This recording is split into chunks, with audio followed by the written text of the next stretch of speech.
B J പിയുടെ പോക്കെന്ന് പറഞ്ഞാൽ ഇപ്പോൾ ബുള്ളറ്റ് ട്രെയിൻ പോലെയുള്ളൊരു കുതിപ്പായിരിക്കും. ഇന്ത്യൻ എക്സ്പ്രസ് റിപ്പോർട്ട് ചെയ്തത് വിശ്വസിക്കാമെങ്കിൽ ശ്രീലേഖയ്ക്ക് തന്നെയായിരിക്കും ചാൻസ്. അവരതിനുവേണ്ടി കണ്ടുവച്ചിരുന്നതാണ്. അതിനുവേണ്ടിയാണ് ശാസ്താമംഗലത്ത് അവരെ മത്സരിപ്പിച്ചതെന്നാണ് പറയുന്നത്. കാരണം വി രാജേഷ് കൊണ്ട് തീർച്ചയായിട്ടും അതിൻ്റെ ഒരു കണ്ടസ്റ്റൻ്റ് ആണ് എന്ന് പറയുന്നുണ്ട്. പക്ഷേ വി രാജേഷിനെ സംബന്ധിച്ചിടത്തോളം പ്രായേണ കുറവാണ്. അതുകൊണ്ട് അദ്ദേഹത്തിന് നിയമസഭയിൽ ആണ് പ്രശോഭിക്കാൻ പറ്റിയ ഇടം.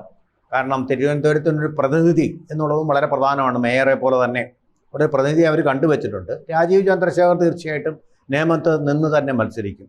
അതുകൂടാതെ ഒരു പ്രതിനിധിയെ കൂടി അവർ തിരുവനന്തപുരത്ത് നിന്ന് പ്രതീക്ഷിക്കുന്നു. അപ്പോൾ അങ്ങനെ ആണ് അവർ 5 ആണ് അവർ പ്രതീക്ഷ, ചിലപ്പോൾ 4 ആവാം. അപ്പോൾ അങ്ങനെയുള്ള പ്രതീക്ഷകളിൽ ഒരാളാണ് തിരുവനന്തപുരത്തിൻ്റെ ആൾ. തിരുവനന്തപുരത്താണ് അവരുടെ ഫോക്കസ്. എന്താ കാര്യം? അമിത്ഷാ അങ്ങനെ പറഞ്ഞു. അമിത്ഷാ എന്തുകൊണ്ടാണ് അങ്ങനെ പറഞ്ഞിരിക്കുന്നത് എന്തുകൊണ്ടാണെന്ന് വെച്ചാൽ തിരുവനന്തപുരം എന്ന് പറയുമ്പോൾ അത് കേരളത്തിൻ്റെ സാംസ്കാരിക ഭൂമികയാണ്. അത് ഓർക്കണം, സാംസ്കാരിക. ബി ജെ പിയുടെ ശ്രദ്ധ എന്ന് പറയുന്നത് വർഗീയതയിലല്ല, സാംസ്കാരികതയിലാണ്.